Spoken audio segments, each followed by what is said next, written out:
തിരുവനന്തപുരത്ത് കിളിമാനൂരിൽ വയോധികനെ വാഹനമിടിച്ച് കൊലപ്പെടുത്തിയ കേസിലെ പ്രതിയായ പാറശാല SHO പി അനിൽകുമാറിനെതിരെ വകുപ്പുതല നടപടി വരാൻ സാധ്യത.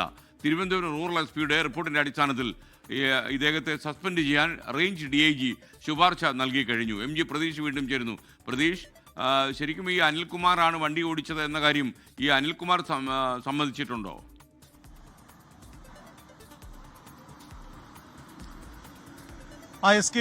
കിളിമാനൂരിൽ കാൽനട യാത്രക്കാരനെ വാഹനമിടിച്ച് കൊലപ്പെടുത്തിയ കേസിൽ SHO അനിൽകുമാറിന്റെ ഭാഗത്ത് ഗുരുതരമായി വീഴ്ച ഉണ്ടായി എന്ന് കണ്ടെത്തിയിട്ടുണ്ട്. റൂറൽ SP നടത്തിയ അന്വേഷണത്തിലാണ് ഇതുമായി ബന്ധപ്പെട്ടുള്ള കാര്യങ്ങൾ തെളിഞ്ഞത്. CCTV ദൃശ്യങ്ങൾ പരിശോധിച്ചതിൽ നിന്ന് വാഹനം ഓടിച്ചത് അനിൽകുമാറാണെന്നും അപകടമുണ്ടാക്കിയത് അനിൽകുമാറിന്റെ കാർ തന്നെയാണെന്നും വ്യക്തമായി. അങ്ങനെയാണ് അനിൽകുമാറിനെതിരെ അച്ചടക്ക നടപടിക്ക് ശുപാർശ ചെയ്തിട്ടുള്ളത്.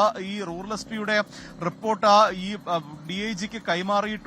ദക്ഷിണ മേഖല IG-ക്ക് ഇതുമായി ബന്ധപ്പെട്ടുള്ള അച്ചടക്ക നടപടിക്ക് ശുപാർശ കൈമാറി എന്നതാണ് മനസ്സിലാക്കാൻ കഴിയുന്നത്. സസ്പെൻഷൻ ഉൾപ്പെടെയുള്ള നടപടികൾ ഇന്ന് ഉണ്ടാകുമെന്നതാണ് മനസ്സിലാക്കാൻ കഴിയുന്നത്. കേസിന്റെ അന്വേഷണത്തിന്റെ ഭാഗമായി ബംഗളൂരുവിലായിരുന്നു കഴിഞ്ഞ ദിവസങ്ങളിൽ SHO ഉണ്ടായിരുന്നത്. ഇന്ന് രാവിലെയോടുകൂടി തന്നെ തിരുവനന്തപുരത്ത് തിരിച്ചെത്തിയിട്ടുണ്ട്. ഈ അന്വേഷണത്തിന്റെ ഭാഗമായി നിലവിൽ ഈ കേസ് അന്വേഷിക്കുന്ന ആറ്റിങ്ങൽ DYSPക്ക് മുന്നിൽ SHO ഹാജരാകണമെന്ന നിർദ്ദേശം നൽകിയിട്ടുണ്ട്. ഒപ്പം ഈ അപകടത്തിന് പിന്നാലെ SHO മുൻകൂർ ജാമ്യാപേക്ഷയ്ക്ക് ശ്രമം നടത്തുന്നതായും വിവരമുണ്ട്. എന്തായാലും അച്ചടക്ക നടപടി ഇന്ന് തന്നെ ഉണ്ടാകുമെന്നതാണ് മനസ്സിലാക്കാൻ കഴിയുന്നത്. കിളിമാനൂർ സ്വദേശിയായ രാജനാണ് ഈ അപകടത്തിൽ മരിച്ചത്. അപകടമുണ്ടാക്കിയത് മാത്രമല്ല, അപകടമുണ്ടാക്കിയ ശേഷം രക്ഷാപ്രവർത്തനം പോലും നടത്താതെ അവിടെ നിന്ന് കടന്നുകളയുകയാണ് SHO ചെയ്തത്. അതുൾപ്പെടെ വലിയ വീഴ്ച സംഭവിച്ചു എന്നതാണ് ഈ അന്വേഷണ റിപ്പോർട്ടിലും പറയുന്നത്.